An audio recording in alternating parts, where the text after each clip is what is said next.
All right and welcome to all. ये video part number रहेगा, I don't know 38 है या 37 है, बट बीच में पॉज हो चुके थे लेक्चर्स, बट अब हम कंटिन्यू करने वाले हैं। इससे पहले यानी कि कल आपको आर्टिकल 21 ए हमने पढ़ा दिया था। नाउ आज हम कंटिन्यू करते हुए आर्टिकल 22 को पढ़ेंगे, डिटेल में आर्टिकल 22 को पढ़ेंगे। लेक्चर स्टार्ट होने से पहले सामने लक्ष्मीकांत की बुक रख लीजिए। अगर आपके पास है एडिशन नंबर फिफ्थ एडिशन है तो पेज नंबर ओपन कर लीजिए 7.12। राइट हैंड का सबसे बॉटम वाला जो पैरा है वहां से हम स्टार्ट करेंगे आर्टिकल 22 को डिटेल में डिस्कस करेंगे। ओके, नाउ यहां पर ये आर्टिकल जो कहता क्या है, बहुत सिंपल सी चीजें। यहां पर आर्टिकल 22 कहता है protection against arrest and detention. आपको अरेस्ट कर लिया जाता है, फिर डिटेन कर लिया जाता है, तो इसके लिए क्या कोई प्रोटेक्शन है? मान के चलो आपको कोई पुलिस ऑफिसर ऐसे ही अरेस्ट कर ले रहा है, तो आपके पास कौन कौन से अधिकार हैं? अगर पुलिस आपको डायरेक्ट ही डिटेन कर ले रही है, अरेस्ट कर ले रही है, तो आपके पास क्या कोई अधिकार है इससे बचने के लिए? अगर बच नहीं पाएंगे तो उस कंडीशन में कौन कौन से सर्कमस्टांसेस, कौन कौन से प्रोविजन आपके लिए बनाए गए हैं हमारे संविधान ने, हमारे कॉन्स्टिट्यूशन में, तो उन पूरे सभी सब्जेक्ट से डील करता है आर्टिकल 22। ओके, नाउ बट उससे पहले अगर आप एक हैं यूपीएससी एस्पिरेंट और चाहते हैं कि मैं अपने जो प्रिपरेशन को बूस्टअप दूं, तो एनसीईआरटी टेस्ट सीरीज आप ले सकते हैं 7505134891। इस नंबर पर कॉल कर सकते हैं, इस नंबर पर व्हाट्सएप कर सकते हैं। 25,000 से ज्यादा क्वेश्चन आपको मिलेंगे लाइफ टाइम के लिए। ऑफलाइन इसे अटेम्प्ट आप कर सकते हैं, ठीक है। ऊपर क्वेश्चन होंगे, नीचे डिटेल्ड एक्सप्लेनेशन आपको मिल जाएंगे। बहुत सिंपल है, क्लास 6 to 12 हर एक सब्जेक्ट के लिए आपको यहाँ पर चैप्टर वाइज एमसीक्यू मिलेंगे, प्रीवियस ईयर के मिलेंगे, सी सेट आपको डिटेल्ड एक्सप्लेनेशन के, यानी ये कॉम्बाइंड प्लान है 499 रुपीज का, ठीक है।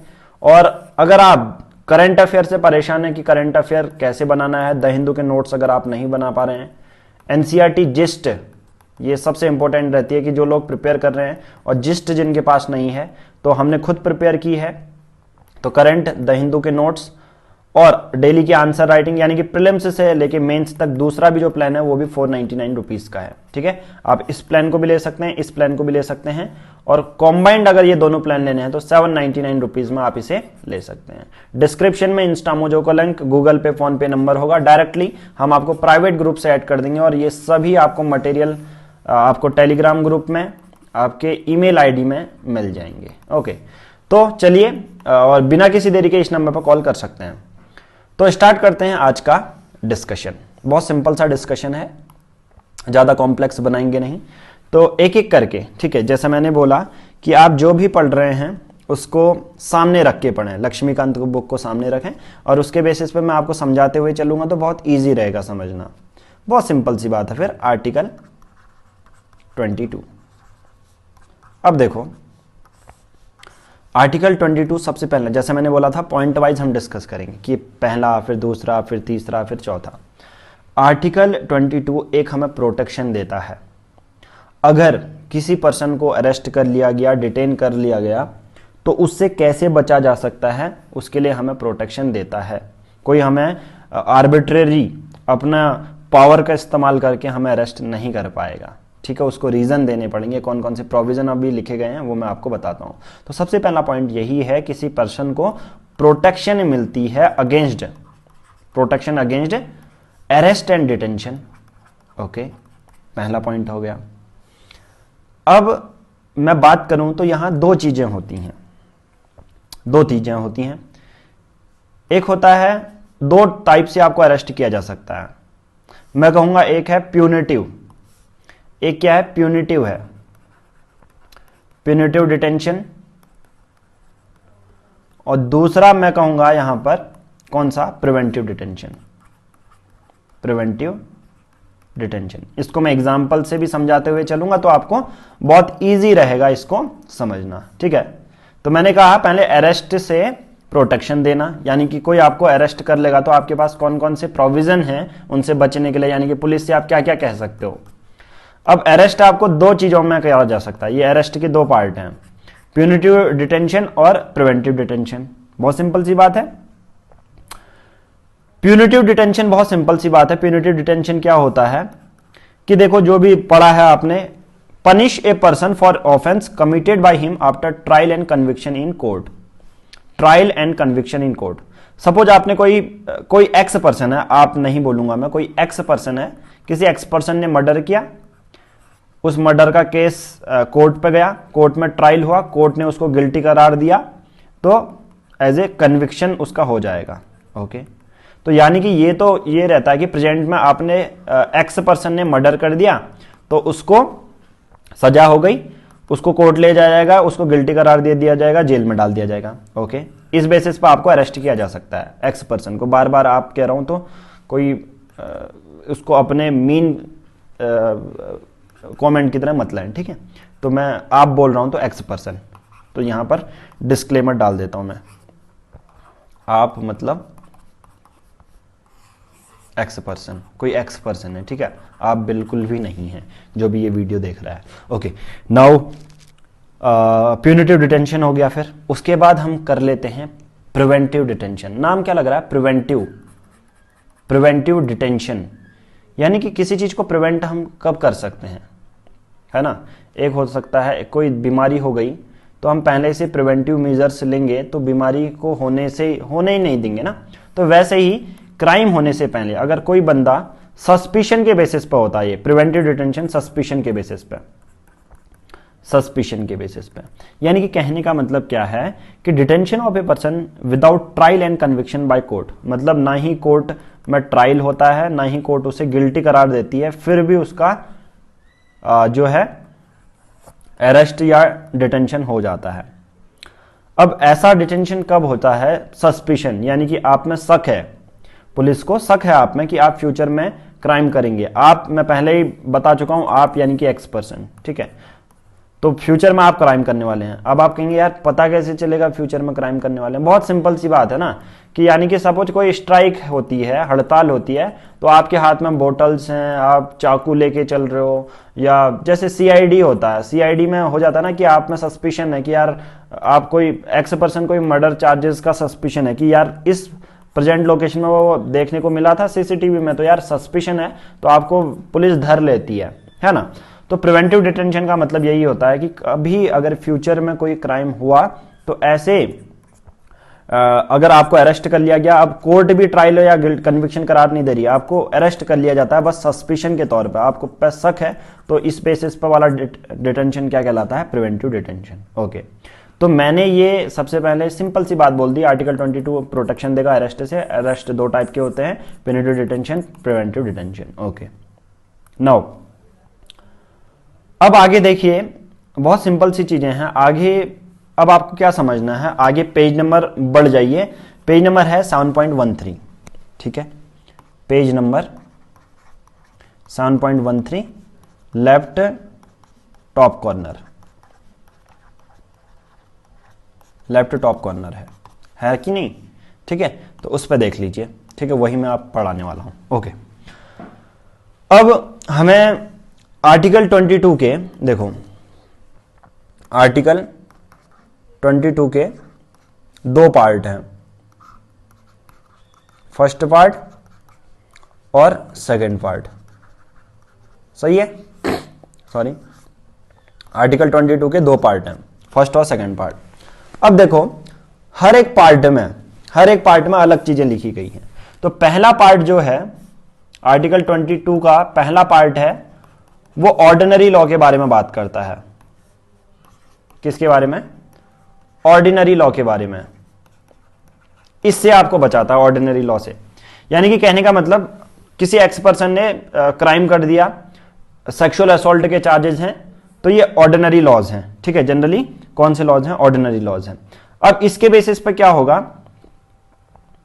कि जनरली आपको क्या है, किस किस चीजों में देखने को मिल रहा है, अभी आपने क्राइम तो किया नहीं है ना, मतलब क्राइम कर लिया है आपने, ऑर्डिनरी लॉज हैं, अभी प्रिवेंटिव के बेसिस पर बात नहीं कर रहा हूं, ऑर्डिनरी लॉज के बारे में जो डील करता है वो आर्टिकल 22 के फर्स्ट पैरा में लिखा गया है, फर्स्ट मतलब फर्स्ट पार्ट में लिखा गया है।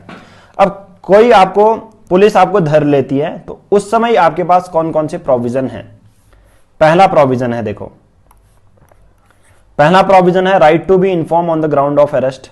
आपको अरेस्ट करने से पहले आपको बताया जाएगा कि यार आप पे एक्स पर्सन के मर्डर केस का वो है, सेक्सुअल असॉल्ट का है, चोरी का है, कुछ भी हो सकता है वो।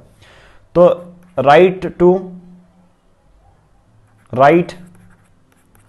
टू बी इन्फॉर्म्ड, पहला, ओके।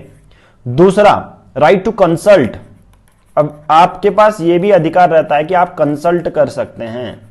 कंसल्ट अपना लीगल लॉयर है उसको हायर कर सकते हैं, लीगल लॉयर के सामने ही अपनी गवाही दे सकते हैं। ये सब ऑर्डिनरी लॉ के बेसिस पे बता रहा हूं। तीसरा right to be produce before magistrate within 24 hour, मतलब 24 घंटे के अंदर आपको मजिस्ट्रेट के पास ले जा ही जाएगा।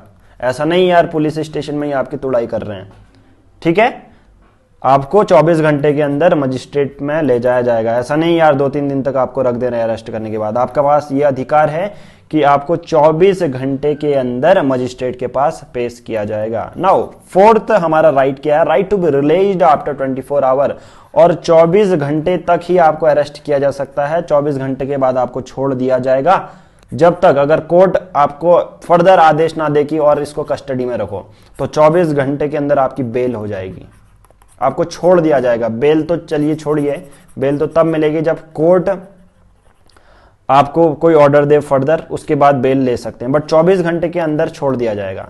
24 घंटे के अंदर मजिस्ट्रेट के पास भी ले जाना है, मजिस्ट्रेट ने फर्दर कोई कस्टडी नहीं ग्रांट की तो 24 घंटे के अंदर छोड़ भी दिया जाएगा।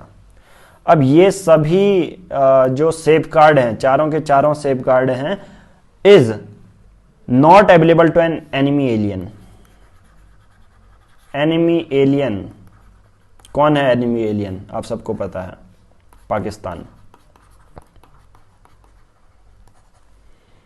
अगर यहां का कोई पर्सन है उसको ये ट्रीटमेंट नहीं मिलेगा। पाकिस्तान का कोई है, ये भारतीय नागरिक है, यूरोपियन नागरिक है, उनको ये मिलेगा। और ये आर्टिकल 22 का फर्स्ट पार्ट था ऑर्डिनरी लॉ के बेसिस पे। क्लियर है ये?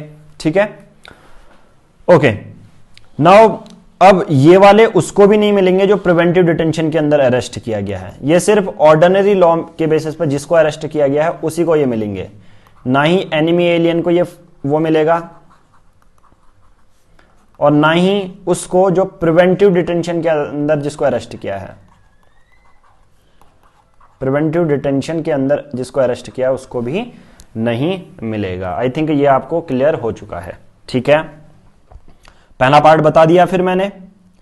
अब इसके बाद एक और चीजें हैं, बहुत सारी दूसरी चीजें भी होती हैं, मैं उसको समझाता हूं, ठीक है, इसी पार्ट में समझाता हूं, फिर पार्ट 2 के बारे में बात करूंगा। ओके, यहां तक आई थिंक आप समझ चुके हैं। अब मैं छोटा सा ये बॉक्स बना लेता हूं जहां पर और अच्छे से आप समझ जाएंगे। सुप्रीम कोर्ट के बारे में थोड़ा सा ज्ञान दे देता हूं आपको। ये छोटा सा बॉक्स है, यहां पर हमने आपको बता दिया। अब देखो, आपको मैंने पूरा कंसल्टेशन बता दिया, फिर उसके बाद वो पैरा भी बता दिया। नाउ सुप्रीम कोर्ट ने ये भी बोला था इस पार्ट के बारे में, फर्स्ट पार्ट के बारे में जो ऑर्डिनरी लॉ से डील करता है, ठीक है। Do not cover arrest under the order of court, civil arrest, arrest on failure to pay the income tax and deportation of alien, they apply only to an act of criminal. अब याद रखना, supreme court ये कहता है कि जो ये पहला है ना, ये पहला पार्ट है आर्टिकल ऑर्डिनरी लॉ वाला, ये उसी चीज में अप्लाई होगा जो क्राइम क्रिमिनल नेचर के हैं। ये जो चीज मैं बार बार आपको बता रहा था वही चीज यहां पर सुप्रीम कोर्ट ने भी बोल दी है। जो क्राइम क्रिमिनल नेचर के हैं या जो क्वाजी क्रिमिनल हैं, मतलब क्रिमिनल इन्वॉल्वमेंट है उसका, या ऐसा बड़ा पब्लिक इंटरेस्ट के लिए है कि पब्लिक इंटरेस्ट के साथ डील कर रहा है, वो वाला, ठीक है, उसके बेसिस पे भी है। तो इन केसेस पे आपको ये जो प्रोविजन है ना, ये सब मिलेंगे आपको, ये 4 के 4 प्रोविजन। अब ये उसके लिए नहीं मिलेंगे, ठीक है। Do not cover arrest under the court order of a court. Suppose किसी कोर्ट ने बोल दिया है कि आपको अरेस्ट करना है, ठीक है, पहला, या आपने इनकम टैक्स अपना नहीं दिया है, इनकम टैक्स अपना नहीं दिया है, ठीक है, या दूसरा सिविल अरेस्ट है, नॉर्मल सिविल अरेस्ट, क्रिमिनल नहीं है, सिर्फ सिविल अरेस्ट है। तो इन केसेस पे आर्टिकल 21 आपका जो फर्स्ट 22 आपका फर्स्ट पार्ट ऑर्डिनरी लॉ वाला है वो कवर नहीं करेगा। जो भी फर्स्ट पार्ट को कवर नहीं करेगा, यानी कि आपको ये नहीं बताया जाएगा कि आपको किस बेसिस पे अरेस्ट किया गया है। आप लीगल लॉयर को कंसल्ट नहीं कर सकते। आपके पास घर में सिंपल सी बात है, ये देखो इनकम टैक्स की रेट पड़ गई मान के चलो एक्स पर्सन के घर पे, तो उसके पास सिंपल सी बात है यार, उसका तो फोन भी कट कर लेते हैं, उसको लॉयर कहाँ से हायर करने देंगे, है ना।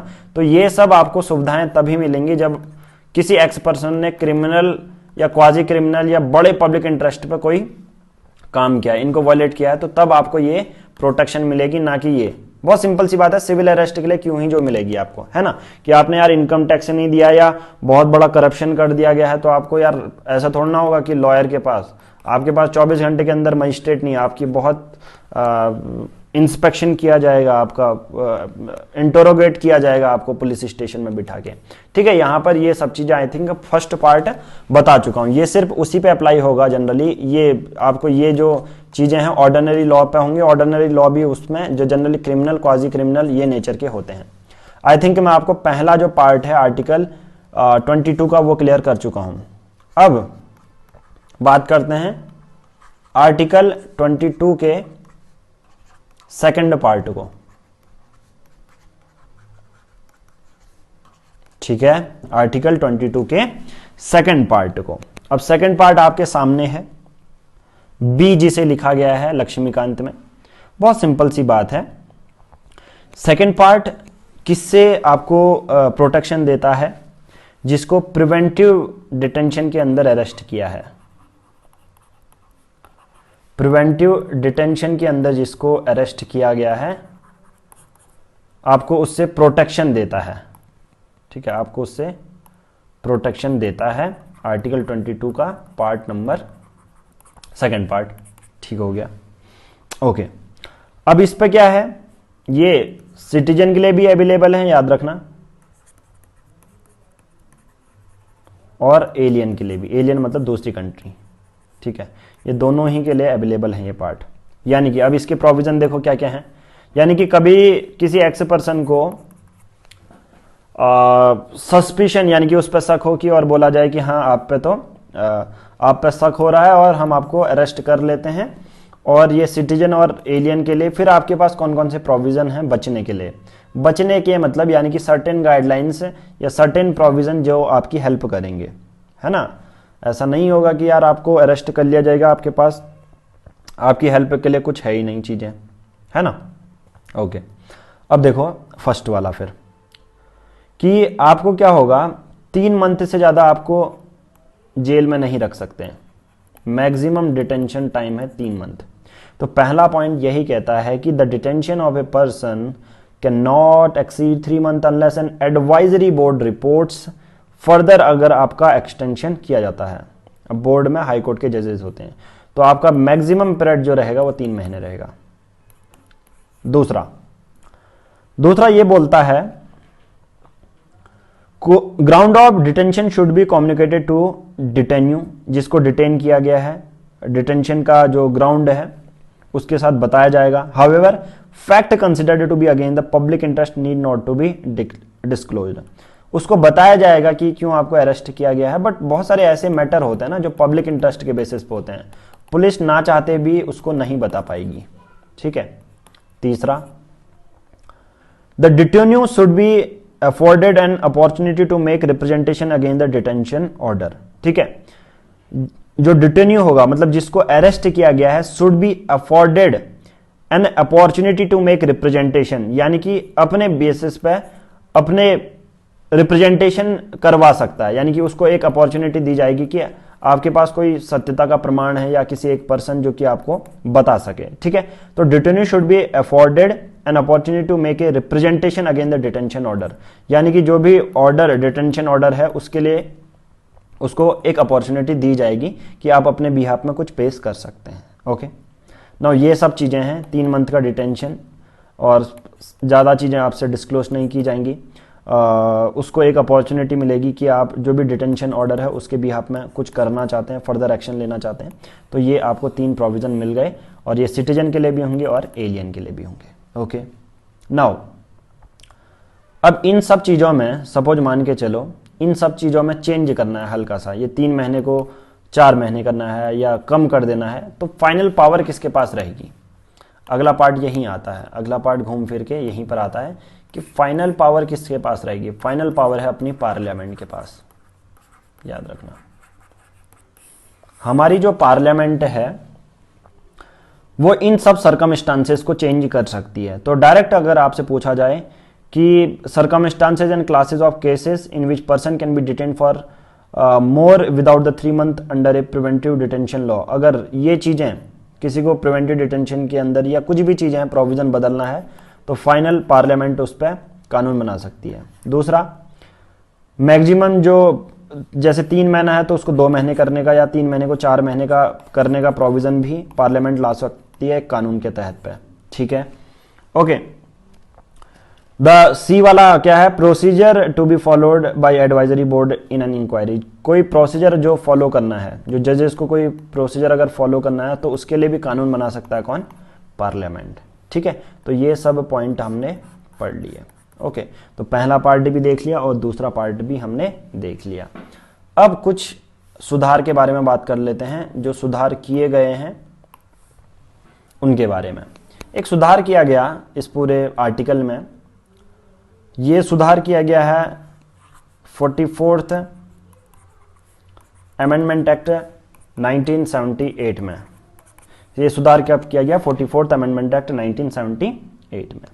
अब जैसे मैंने बोला ना कि डिटेंशन आपका 3 महीने का होगा, तो इस सुधार ने जो डिटेंशन जो पहले कितने था 3 महीने का था, उसको चेंज करके क्या कर दिया गया? 2 महीने का कर दिया गया। तो 44th अमेंडमेंट एक्ट 1978 के अंदर जो 3 महीने का डिटेंशन है वो 3 से लेकर 2 महीने तक कर दिया गया। हालांकि जो provision not brought into the force, अभी फोर्स में नहीं आया है, बट जो ओरिजिनल पीरियड है अभी भी 3 महीना ही फॉलो किया जाता है। ठीक है, अभी जो डिटेंशन है वो 3 महीना किया जाता है, बट ओरिजिनल 3 महीने से 2 महीने कर दिया गया है। ठीक है, अगर आपसे कोई पूछे 44th अमेंडमेंट एक्ट में जो प्रोविजन है 3 महीने से 2 महीना कर दिया गया है, बट अभी भी 3 महीना ही फॉलो किया जाता है। ठीक है, तो अगर आपसे पूछा जाए कि इसमें सुधार क्या किया गया, आप कहेंगे 3 महीने से 2 महीने कर दिया गया। However provision has not yet been brought into force, मतलब अभी एक कानून लागू नहीं किया गया है कि 2 महीने डिटेंशन होगा, अभी भी 3 महीने का ही प्रोटोकॉल फॉलो किया जा रहा है। ओके, अब इतना सब बता दिया, अब लास्ट में बता देता हूं कि कानून कौन बना पाएगा और किस किस मैटर में बना पाएगा।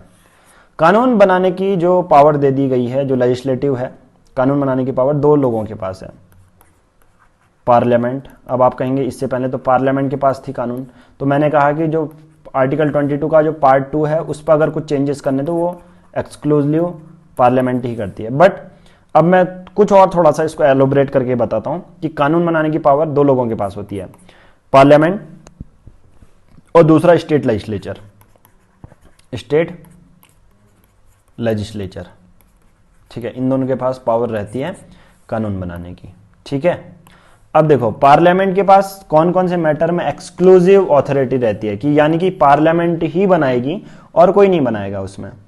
तो कोई भी ऐसा मैटर जो डिफेंस से रिलेटेड हो, पहला, कोई भी ऐसा मैटर जो फॉरेन अफेयर्स से रिलेटेड हो, ठीक है, डिफेंस है, फॉरेन अफेयर है, सिक्योरिटी ऑफ इंडिया से रिलेटेड हो, तो उस मैटर पे जितने भी कानून बनाएगी कौन बनाएगी? पार्लियामेंट। ठीक है, तो legislative power with regard to preventive detention between, और ये प्रिवेंटिव डिटेंशन के बारे में बात कर रहा हूं, सिर्फ प्रिवेंटिव डिटेंशन के बारे में बात कर रहा हूं, ऑर्डिनरी लॉ के बारे में नहीं बात कर रहा हूं। ठीक है, क्योंकि वो तो ऑलरेडी, यार किसी ने एक्स से मर्डर किया है तो उसको पता है ना कौन सा मर्डर है, वो मर्डर है, आईपीसी के अंदर रजिस्टर होगा उसकी डेफिनेशन, है कि नहीं। तो ये प्रिवेंटिव डिटेंशन के अंदर कानून बनाने की पावर 2 के पास है, पार्लियामेंट के पास और स्टेट लेजिस्लेचर के पास। ठीक है, तो constitution has divided the legislative power with regard to preventive detention के बारे में बात कर रहा हूं।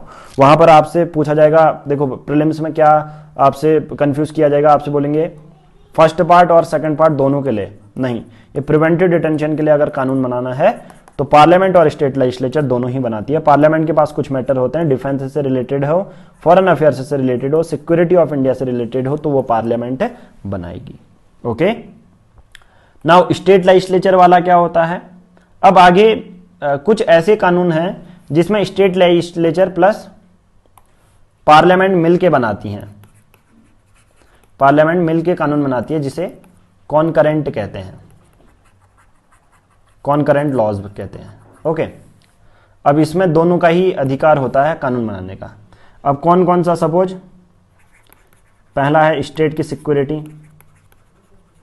है ना, स्टेट की सिक्योरिटी। दूसरा है मेंटेनेंस ऑफ पब्लिक ऑर्डर, जैसे लॉ एंड ऑर्डर को मेंटेन करना पड़ता है। शाहीन बाग में जितना ये सब चीज़ें हो रही थी ना, तो प्रिवेंटिव डिटेंशन के अंदर बहुत सारे लोगों को अरेस्ट किया था, तो पब्लिक ऑर्डर को मेंटेन करना।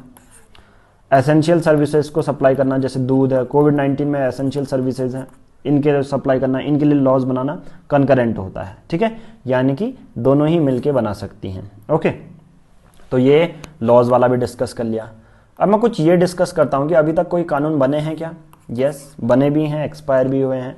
प्रिवेंटिव डिटेंशन एक्ट 1950, वो बाद में एक्सपायर हुआ। मेंटेनेंस ऑफ इंटरनल सिक्योरिटी, ठीक है, तो बहुत सारे ऐसे लॉज बनाए गए हैं जिसके बेसिस पर प्रिवेंटिव डिटेंशन के लिए लॉ बनाए गए हैं। जैसे टाडा है, terrorist and disruptive activities prevention act Tada, जो कि 1995 में रिपील भी कर दिया गया था। तो कहने का मतलब ऐसे लॉज हाल कुछ समय में सर्कमस्टांसेस जिस बेसिस पर होते हैं उस बेसिस पर अचानक से ये जो कानून हैं बनाए जाते हैं पार्लियामेंट के द्वारा प्लस कंकरेंट, यानी कि स्टेट प्लस पार्लियामेंट दोनों के द्वारा। ओके, नाउ अब कुछ आगे देखो, ये है पेज नंबर, जब एडिशन पढ़ रहे हो तो 7.13 है, उसके बॉटम में देखो, ठीक है, बॉटम अगर आप देखोगे फिर उसके बाद नेक्स्ट पेज में जाना सीधे।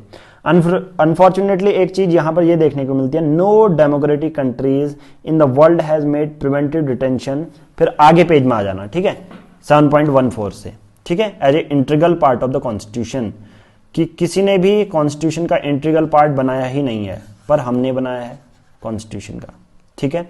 यूएसए में तो देखने को ही नहीं मिलता। ओके, अब ये क्या आज़ादी के बाद था, ये आपसे क्वेश्चन पूछा जाएगा, तो आप कहेंगे नहीं, ये ब्रिटिश में था, पर सिर्फ फर्स्ट वर्ल्ड वॉर और सेकेंड वर्ल्ड वॉर के टाइम में, उसके बाद नहीं था।